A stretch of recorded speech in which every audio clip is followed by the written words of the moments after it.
হাজার মানুষ। মায়ানমার গভর্নমেন্টকে জানানোর জন্য যে তাদের দেশে যা হচ্ছে সেটা অত্যন্ত অমানবিক, নৃশংস, মানুষকে হত্যা করা হচ্ছে।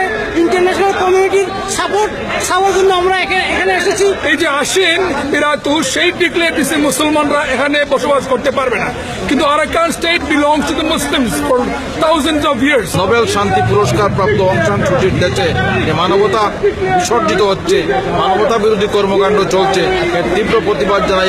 ওয়ার্ল্ড রোহিঙ্গা অর্গানাইজেশনের আয়োজনে এই সমাবেশ থেকে রোহিঙ্গাদের পাশে দাঁড়ানোর জন্য জাতিসংঘ ও যুক্তরাষ্ট্রের প্রতি আহ্বান জানানো হয়। আমি আমেরিকার কংগ্রেসকে অনুরোধ করব অচিরেই রোহিঙ্গা সমস্যার সমাধানে একটি টিম পাঠানো।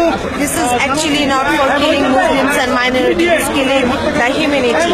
Sit down in the United Nations immediately for a meeting and then send exhibition to Burma. জাতিসংঘ যেভাবে করার কথা, আমেরিকা যেভাবে প্রতিবাদ করার কথা করছে না, মুসলিম নিধন হচ্ছে, কিন্তু প্রতিবাদ সেভাবে হচ্ছে। বক্তারা বলেন, সংবাদে যা প্রকাশিত হচ্ছে মিয়ানমারে রোহিঙ্গাদের অবস্থা এর চেয়েও অনেক খারাপ। এক্ষেত্রে হস্তক্ষেপ করতে বিশ্ব নেতাদের প্রতি আহ্বান জানানো হয় সমাবেশে।